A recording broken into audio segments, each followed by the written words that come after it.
सुमुखश्चैगदन्तश्च कपिलो गजकर्णका लंबोदरश्च विकटो विघ्ननाशो विनायका धूम्रके दुर्गणाध्यक्षो भालचंद्रो गजानन द्वादशैतानि नामानि या पठे शृणुयादपि विद्यारम्भे विवाहे च प्रवेशे निर्गमे तथा संग्रामे संकटे चैव विघ्नस्तस्य न जायते। 4 तारीख का भविष्यफल जान लीजिए। विशेष तौर पर मकर राशि वालों के लिए ग्रहों का योग किस प्रकार से है। रविवार का अवसर है 4 जनवरी के दिन। उस दिन माघ का महीना आरंभ हो रहा है। माघ का महीना जो है प्रतिपदा के साथ कर्क राशि में गए हुए चंद्रमा के साथ उदय होने के योग दिखाई देते हैं और ये आपके लिए बहुत अनुकूल दिखाई दे रहा है।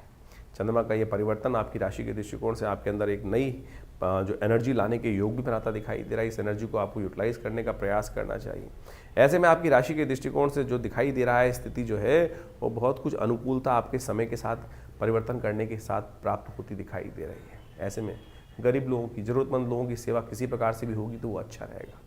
किसी भी सट्टे वाले काम में थोड़ा न फंसे, इस बात का ध्यान रखें। इन दिनों ग्रह नक्षत्रों के दृष्टिकोण से आपकी जो महत्वाकांक्षा है बहुत ऊंची दिखाई दे रही है। इस वक्त ग्रह ऐसे हैं कि आपकी राशि में जो ग्रह योग चल रहे हैं कि बहुत कुछ आपको इंट्यूशन पहले से हो रहा है, लेकिन ऐसे में यदि कई बार सूर्य के गलत चक्र में आप फंस जाओगे तो कहीं ना कहीं वो महत्वाकांक्षा आपके लिए गलत हो सकती है। इसलिए ओवर एम्बिशियस जो थॉट है उनको ना रखें। अपनी पेरिफेरल को अच्छे समझते हुए छलांग लगाने का प्रयास करना चाहिए, उससे बियॉन्ड नहीं जाना चाहिए। इस बात का ध्यान रखते हुए कार्य करें। बृहस्पति महाराज इस दिन एक विशेष परिवर्तन का योग बना रहे हैं, पूर्ण ताकत में आते दिखाई दे रहे हैं और ये बृहस्पति के कारण से जब ताकत आएगी, अपने नक्षत्र के द्वितीय चरण में प्रवेश करेंगे तो आपके शौर्य बल में भी, धन में भी, आमदनी में भी, नौकरी में भी, सम्मान में भी कहीं ना कहीं एक नया विजय प्राप्त करने के योग बनते दिखाई देंगे। और 6 महीने तक ये जो आपके राशि के दृष्टिकोण से परिवर्तन का समय लगातार चलने वाला है। तो अप टू साल के मिड तक ये ग्रह सपोर्ट करने के बहुत अद्भुत योग आपकी राशि में बनाकर तैयार कर रहा है। थोड़ी सी ताकत देने का प्रयास करें क्योंकि बृहस्पति इस दिनों आपकी राशि में जिस प्रकार का योग बना रहे हैं, पॉजिटिव और नेगेटिव, बृहस्पति, राहु और ये शनि का, यानी इन सब ग्रहों का बड़ा विचित्र प्रकार का योग चल रहा है आपकी राशि में। नेगेटिविटी को दूर करने के लिए मंत्र का जप करना चाहिए, यज्ञ करना चाहिए। और रविवार को विवेकानंद योगाश्रम में हर बड़े कार्यक्रम में यज्ञ होता है, आप भी उसमें सम्मिलित होइए। नवग्रह शांत होंगे, कष्ट दूर होगा। खरमास चल रहा है इन दिनों और खरमास जब चलता है तो सूर्य की गति थोड़ी कम हो जाती है और सूर्य के कारण ही इन दिनों शुक्र, बुध इत्यादि, मंगल इत्यादि अस्त आपकी राशि में चल रहे हैं। तो उनको थोड़ी सी शक्ति देने का प्रयास कर लीजिए, बहुत अच्छा होगा। सूर्य को शक्ति देने से क्या करें, सूर्य के लिए सुबह सुबह थोड़े से तिल डालकर पानी में भगवान सूर्य को अर्घ्य देने का प्रयास कर लीजिए। काले तिल या सफ़ेद तिल जो मिल जाए, भगवान सूर्य को उनके द्वारा अर्घ्य देना आपके लिए बड़ा कल्याणकारी रहेगा। यह यज्ञ भी कर सकते हैं आप। हमारे आश्रम में, विवेकानंद योगाश्रम में, हर रविवार को नवग्रह शांति महायज्ञ का आयोजन ही रहता है। वैसे तो हर रोज़ यज्ञ रहता है आश्रम पे, लेकिन रविवार को सामूहिक यज्ञ में सब लोग आ सकते हैं। भगवान का यज्ञ बहुत बढ़िया से चलता है, आप सब आइए उसमें। भगवान की कृपा से कल्याण के योग, आपके कष्टों को निवारण करने का योग अवश्य बनता दिखाई देगा। तो इस समय का आपको पूर्णतः लाभ लेने का प्रयास करना चाहिए। ये जो ग्रहों का योगायोग आपकी राशि के दृष्टिकोण से है, ये बहुत ही सुंदर स्थिति बनाता दिखाई दे रहा है। तो मकर राशि वालों बात कर लेते हैं। 5 तारीख की सोमवार का अवसर, द्वितीय तिथि विद्यमान है, सर्वार्थ सिद्ध योग बना हुआ है। इस जो खरमास में भी नया कार्यों को आरंभ करने के लिए मुहूर्त बना हुआ है। ग्रह नक्षत्रों के दृष्टिकोण से समय बड़ा अनुकूल दिखाई देता है आपके लिए। ऐसे में थोड़ा सा आपको बस अपने क्रोध को शांत करने की आवश्यकता है। मन को शांत रखते हुए कार्य करें। बहुत एग्रेसिवनेस के साथ एनर्जी बहुत बढ़िया आपके लिए दिखाई दे रहा है। आपके ग्रहों के अनुसार से कुछ ग्रह बड़े अनुकूलता के साथ आपके योग बनते दिखाई दे रहे हैं, जो आपके लिए पॉजिटिव वातावरण बनाने के लिए बहुत उद्धृत आगे तेजी से कार्य कर रहे हैं। इस समय में थोड़ा सा एक बात का ध्यान रखना है कि इमोशनल पॉइंट ऑफ व्यू से अपने आप को थोड़ा ध्यान रखते हुए कार्य करें। कई बार क्या होता है कि मंगल और शुक्र की युति थोड़ी नेगेटिव चल रही है, शुक्र अस्त है, मंगल भी अस्त है, तो क्या होता है कि इमोशनल पॉइंट ऑफ व्यू से कहीं ना कहीं थोड़ा सा व्यक्ति कहीं फंस जाता है।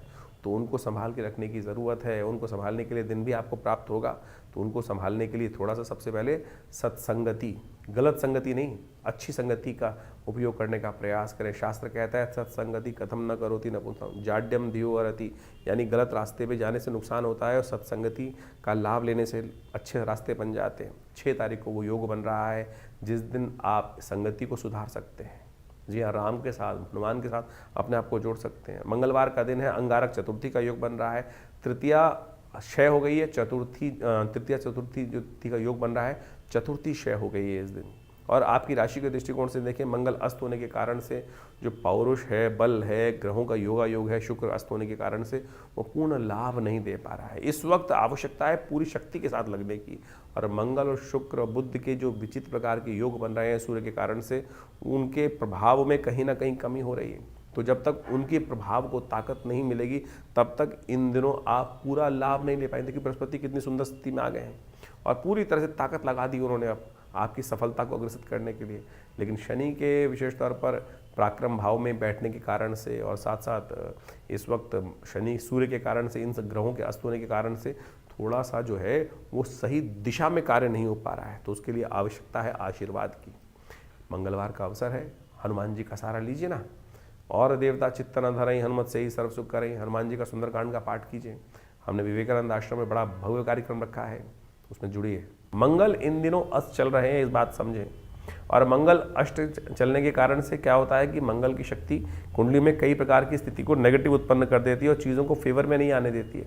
और ये मंगल का नेगेटिव प्रभाव जो है, ये लगातार अभी कुछ दिन आपको परेशान करने वाला है। तो इसका उपाय आपको लगातार करने की ज़रूरत है, और ये आपको विशेष तौर पे समझने की आवश्यकता है, क्योंकि मंगल का अस्त होने का प्रभाव जो है बहुत ही विशेष होता है। तो ऐसे में स्थिति को ठीक करने का आपको लगातार प्रयास करना चाहिए। देव योग से इस दिन मंगलवार भी पड़ रहा है, और साथ साथ इन दिनों इस दिन विशेष तौर पे क्या बन रहा है, चतुर्थी का योग भी बन रहा है। तो अंगारक चतुर्थी का योग बन गया, और माघ महीने में अंगारक चतुर्थी का योग बड़ा संपूर्ण रूप से मंगल के समस्त कष्टों को दूर करने का योग बना सकता है। ऐसे में हमने विवेकानंद योगाश्रम में इस शुभ योग को समझते हुए एक दिव्य कार्यक्रम रखा। वैसे तो हर मंगलवार पे सुंदरकांड चलते ही हैं, और हमने आपको पहले ही बताया है कि मंगल का अस्त चलने से क्या होता है कि कई बार समस्याएं उत्पन्न हो जाती हैं। हिम्मत का प्रभाव, पौरुष का प्रभाव, और साथ साथ पुरुषार्थ का ग्रह माना जाता है, साहस का प्रतीक माना जाता है। और जब सब कुछ ग्रह अच्छे चलते हुए भी अगर वो ठीक नहीं चल रहा है, पुरुषार्थ नहीं कर रहा है, मंगल अस्त चल रहा है, तो क्या होगा, बहुत सारे कर्मों में विघ्न आने के योग बनेंगे। तो ऐसे में उपयोग करें हनुमान जी का, सुंदरकांड का पाठ करें। हमने लगातार प्रयास किया कि जब तक ये मंगल अस्त रहे तो हम लगातार लोगों के साथ जोड़कर सुंदरकांड का पाठ करें, हनुमान जी का यज्ञ करें, और साथ साथ मंगल ग्रह शांति महायज्ञ रखें। तो उसी श्रृंखला में 6 तारीख को विवेकानंद योगाश्रम में एक दिव्य कार्यक्रम रखा गया है, जिसमें सुंदरकांड का पाठ भी रहेगा, और साथ साथ वर्ष का पहला मंगलवार पड़ रहा है। समस्त कष्टों को दूर करने के लिए मंगलमय भगवान की प्रार्थना, हनुमान जी की प्रार्थना इस संसार में कहा गया ना। और हनुमान चालीसा में तुलसी बाबा ने लिखा है, और देवता चित्त न धरहि, हनुमत से ही सर्व सुख करहि। तो इसलिए इस मंगलवार पर भी आप सुंदर रूप से हमारे आश्रम में होने वाले कार्यक्रम यज्ञ में सम्मिलित हो सकते हैं, सुंदरकांड के पाठ में सम्मिलित हो सकते हैं। आप सबके प्रयास से सुंदर कार्यक्रम रहेगा, सुंदरकांड का पाठ रहेगा, हनुमान जी का स्तवन रहेगा, और बहुत सारे कार्यक्रम और भी चलेंगे। तो उन सब में सवामनी का भोग रहेगा, भंडारा रहेगा।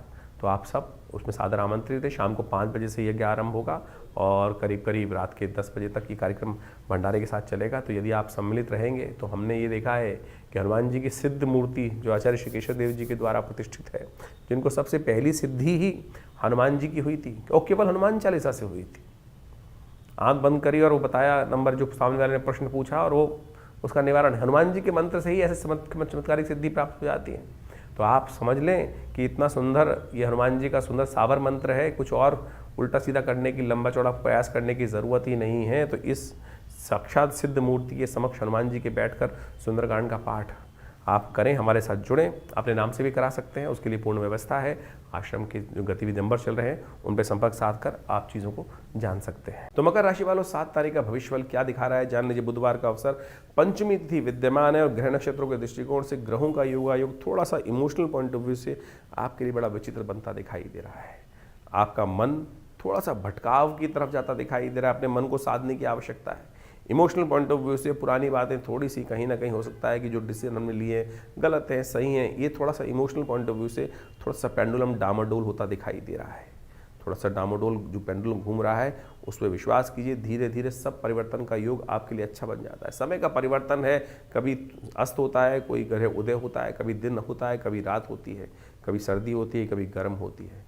तो व्यक्ति के विशेष के दृष्टिकोण से कौन सा समय किसको अच्छा लगता है, तो उसके लिए अपनी मेहनत से चीज़ों को ठीक करना पड़ता है, इस बात को समझ लेना चाहिए। तो ये दिन थोड़ा फिलोसफिकल दिखाई देता है, थोड़ा इंट्रोवर्ट, अंदर उतरने वाला दिखाई देता है इमोशनल पॉइंट ऑफ व्यू से आपकी राशि के दृष्टिकोण से। थोड़ा बुद्धि का सहारा लेने का प्रयास करें, गणेश जी की कृपा लेने का प्रयास करें, विघ्नों को दूर करने के लिए गणेश जी का स्तवन करें, गंगणाधिपतये नमः इस मंत्र का जप करें। हो सके तो पीले पुष्प गणेश जी को अर्पित करें, गणेश जी के मंत्रों का जप करें, सुमुखश्चै गदंतश्च कपिलो गजकर्णकः। तो इस प्रकार से गणेश जी के नामों का स्तवन करने से विघ्न दूर होंगे और मन को भी बुद्धि प्राप्त, आस्था प्राप्त होगा, बुद्धि विवेक दोनों प्राप्त करने के योग बनेंगे।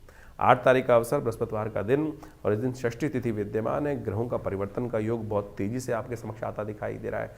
दिन थोड़ा हल्का दिखाई देता है, लेकिन शाम आते आते नई उम्मीद जागने के योग आपकी राशि में बनते दिखाई दे रहे हैं और वो उम्मीद जो है सरलता से निकलती दिखाई दे रही है, तीर्थ यात्रा से निकलती दिखाई दे रही है, भगवान के सानिध्य में जाने से दिखाई दे रही है, गुरु के सानिध्य में, यानी सरलता से अपने आप को संपूर्ण समर्पण करने से ही उम्मीद के किरण आपके जीवन में प्राप्त होने के योग दिखाई देते हैं। बृहस्पतिवार का अवसर है, थोड़ा सा कोशिश करें, पीले रंग के वस्त्र धारण करें, थोड़ा सा केले का पूजन करने का प्रयास करें, हो सके तो किसी धार्मिक स्थल में जाकर कुछ पूजा पाठ वाली चीज़ें दान करना आपके लिए बड़ा कल्याणकारी रहेगा। 9 तारीख का दिन शुक्रवार का अवसर है, सप्तमी तिथि विद्यमान है। देखिए आपकी राशि के दृष्टिकोण से इस वक्त सूर्य महाराज ने बड़ा विचित्र प्रकार का योग बना रखा है। सोच बड़ी ऊंची दे रखी है, लेकिन कार्य करने की शक्ति थोड़ी घटा रखी है और कार्य करने की शक्ति घटने के कारण से चीज़ें आप जितना चाह रहे हो उतना हो नहीं पा रहा है। तो ये ग्रह नक्षत्रों का खेल बड़ा विचित्र चलता है, इसलिए इस सूत्र को समझ लेना चाहिए कि ग्रह कब परिवर्तन करने जा रहे हैं, क्या कुछ होने जा रहा है, और सही दिशा पकड़ लोगे तो चीज़ें आपकी बहुत अच्छी होंगी। पुराणिक दृष्टिकोण से तिथियों का महत्व तो बड़ा विशेष है। माघ महीने की सप्तमी तिथि होती है ना, उसको सूर्य सप्तमी कहा जाता है। कष्टों को दूर करने वाले, सूर्य को बल देने वाली शक्ति होती है। इस खर मास में बाई चांस इस बार माघ सप्तमी का सुंदर योग बन गया है। तो माघ जो परिवर्तन का बसंत जो विशेष तौर पर मकर संक्रांति के दिन सूर्य को शक्ति प्राप्त होनी, तो उससे पहले ही इस दिन आप एक उपाय करने का प्रयास करें। सूर्य के निमित्त गुड़ का दान, सूर्य के निमित्त गेहूं का दान, सूर्य को अर्घ देना, सूर्य के मंत्र का जप करना, जो भी उपाय आपसे हो सके ये करने का प्रयास कीजिए। देखिए सूर्य को बल मिलेगा, परिवर्तन का योग बनेगा, सूर्य की शक्ति प्राप्त होगी तो विचार भी बदलेंगे। ये थोड़ा सूर्य के रोशनी में बैठकर थोड़ा उनका ध्यान करें, उदित होते सूर्य का कल्याण होगा। 10 तारीख का दिन शनिवार का अवसर, अष्टमी तिथि विद्यमान है। धन योग पुनः बनकर आपकी राशि में तैयार हो गया है और जो आपकी मेहनत के अनुरूप से आपको लाभ देने की गारंटी दे रहा है। ये ग्रह बता रहा है आपकी राशि के दृष्टिकोण से कि जितने 4 कदम तो 4 लाभ, 10 कदम तो 10 लाभ गारंटेड है। ऐसा योग आपकी राशि में बनकर तैयार है। 2-3 दिन तक के लिए आप इसी फार्मूले पर कार्य कर लेंगे तो बहुत अच्छा रहेगा। कालाष्टमी है, शिव का ध्यान करें, भगवती का ध्यान करें, कल्याण होगा। तो ज्योतिष के दृष्टिकोण से आपने ग्रहों का प्रभाव समझा। माघ का महीना इस बार आरंभ हो रहा है, साथ में नव वर्ष भी आरंभ हो रहा है। 2026 सूर्य का वर्ष है, जिसका नंबर 1 आता है और ये वर्चस्व को स्थापित करने वाला नंबर है। अजीब से एक होड़ पूरे संसार में व्याप्त होने वाली है कि मैं बड़ा, और ये अभिमान की लड़ाई, जिस प्रकार सूर्य जो होते हैं ना वो तेज के मालिक है और हर व्यक्ति के अंदर सूर्य जो है आध्यात्मिक तौर पे भी और सांसारिक तौर पे भी व्यक्ति को आगे बढ़ाने का योग बनाते हैं। जिनकी जन्मपत्री में सूर्य बहुत अच्छे अंशों में है, उनका स्वामित्व बढ़ने के लिए और साथ साथ स्वाभिमान बढ़ने के लिए अच्छा सा योग, जीवन में वर्चस्व कीर्ति बढ़ने के अच्छे योग इस सूर्य के वर्ष में बनने के योग दिखाई देते हैं। और जिन जिन के सूर्य या तो पाप ग्रह से ग्रसित हैं या पाप कर्तृ योग में फंसे हुए हैं या अशुभ स्थिति में जन्मपत्री में हैं, ऐसे व्यक्तियों के लिए जीवन में इस समय में ध्यान रखना पड़ेगा। कीर्ति में दाग लगने के योग बन सकते हैं, क्योंकि सूर्य आपकी कुंडली के अनुसार से, अब ये समझें कि सूर्य आपकी कुंडली के अनुसार से ही कार्य करेगा। सूर्य में जिस प्रकार का प्रभाव है, देखिए अब गोचर के दृष्टिकोण से सूर्य तो का जो वर्ष है वो हर एक के लिए है, लेकिन अब आपका जो खेत है वो किस प्रकार का है, जिस प्रकार का बीज उसमें उत्पन्न होगा तो वैसे ही प्रभाव, बीज डलेगा वैसे ही प्रभाव उत्पन्न करेंगे। तो अब आपके जीवन में, आपकी जन्मपत्री में किस प्रकार का सूर्य कॉम्बिनेशन बना रहा है, नवांश इत्यादि में शुद्ध है कि नहीं है, कहीं पाप कर्तृ योग में फंसा हुआ है, अशुभ ग्रहों के साथ में है, तो उसका प्रभाव भी वैसा ही होने के योग दिखाई देते हैं। ऐसे में सूर्य के उपाय को आपको लगातार करते रहने का प्रयास करना चाहिए। और हमारा भाग्य जो बनता है ना, वो विशेष तौर पे बनता है इस समय में आपके कर्म के अनुसार से, और कर्म को सुदृढ़ करने की आवश्यकता है। ये 2026 का जो वर्ष है, ये विशेष तौर पे ऐसे योगा योग को लेके उपस्थित हो रहा है कि 9 ग्रहों में से 8 ग्रह इस 2026 में परिवर्तन का योग बनाएंगे। देर सवेर बहुत सारे ग्रहों में भयानक उठापटक होने के योग बनते दिखाई देंगे।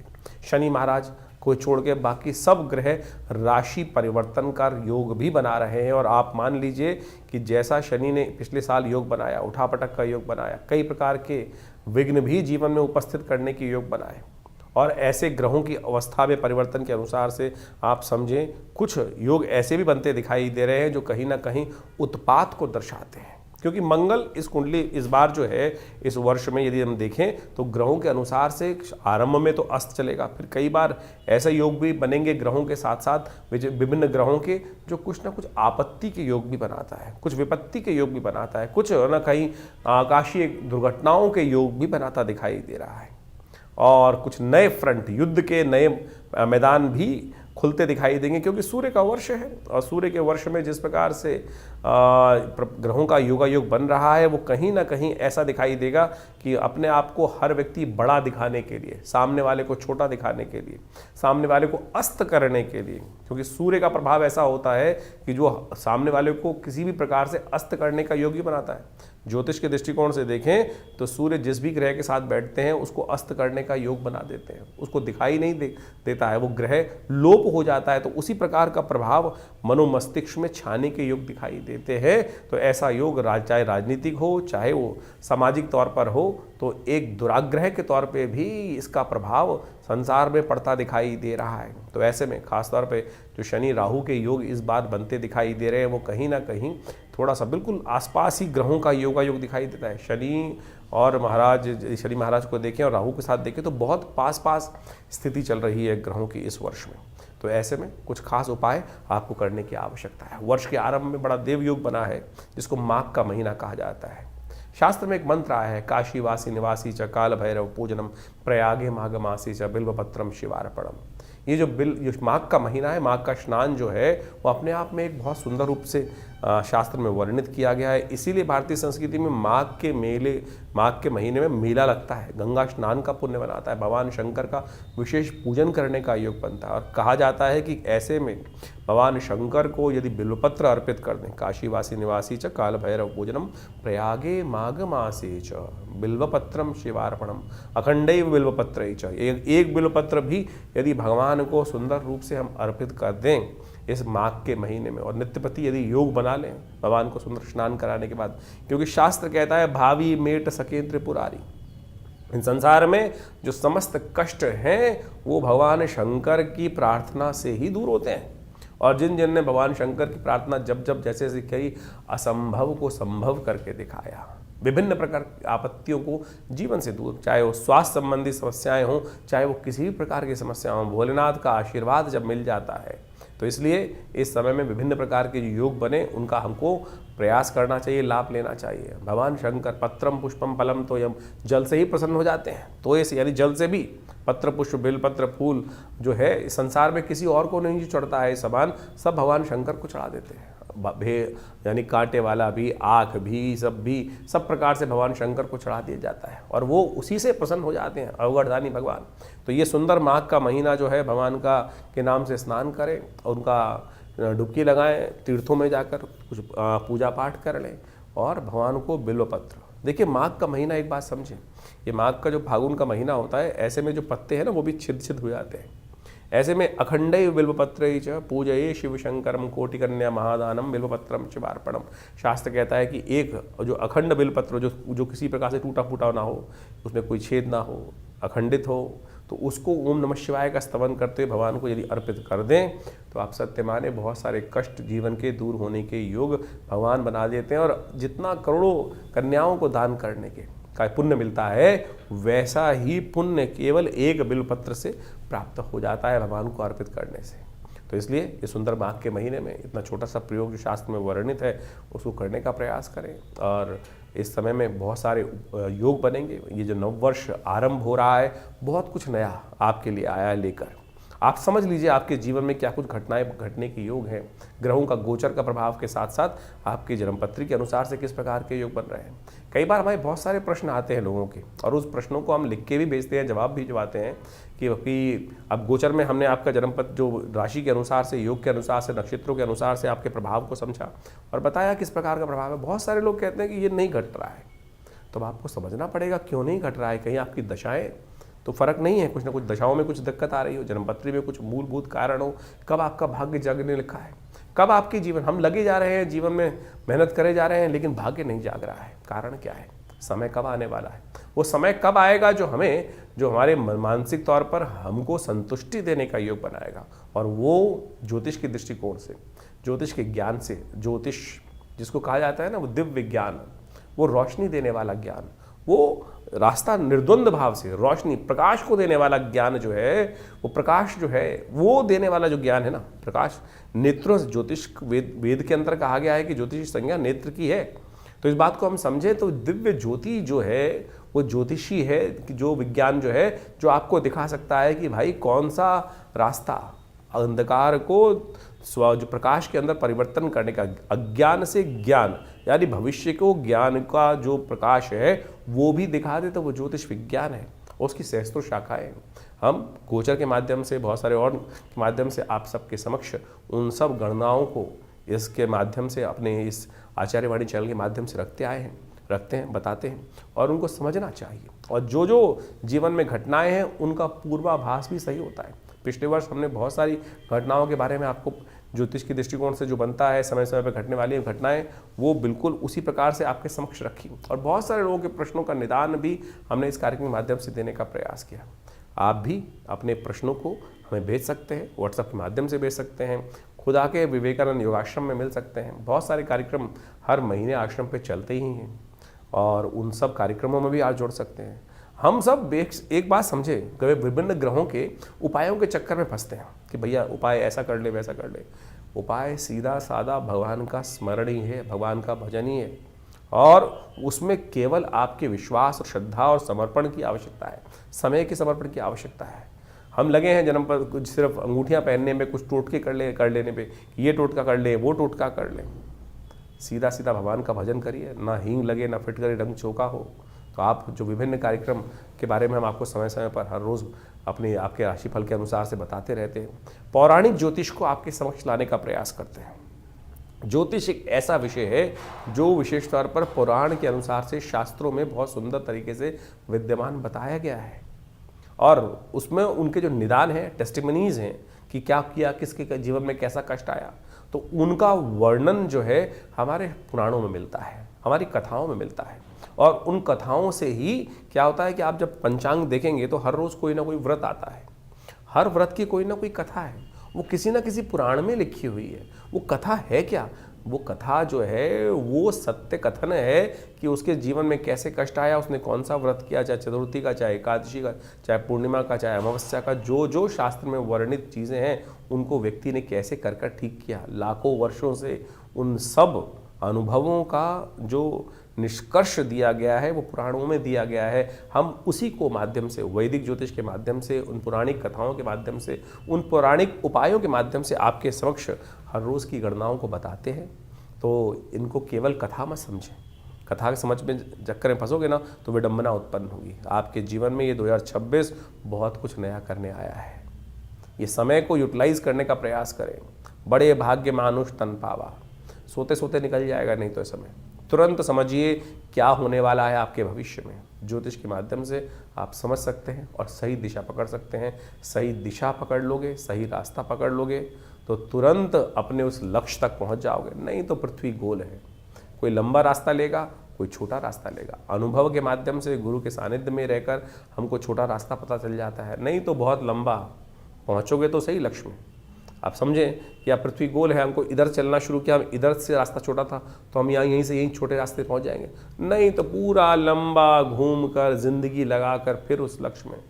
लक्ष्य हमारे बिल्कुल पड़ोस में बैठा था, लेकिन हम उसको भटकते भटकते कहाँ से कहाँ भटकते रहे। तो इसलिए ज्योतिष के माध्यम से, जो अनादिकाल से हमारे समस्त जितने शास्त्रों के माध्यम से लोगों ने, बुद्धिमान लोगों ने उसका सहारा लिया है। तो आप भी ज्योतिष के माध्यम से हमारे इस संस्थान से जुड़ें, मैं आचार्य डॉक्टर विक्रमादित्य आप सबको नववर्ष की हार्दिक शुभकामना देता हूँ।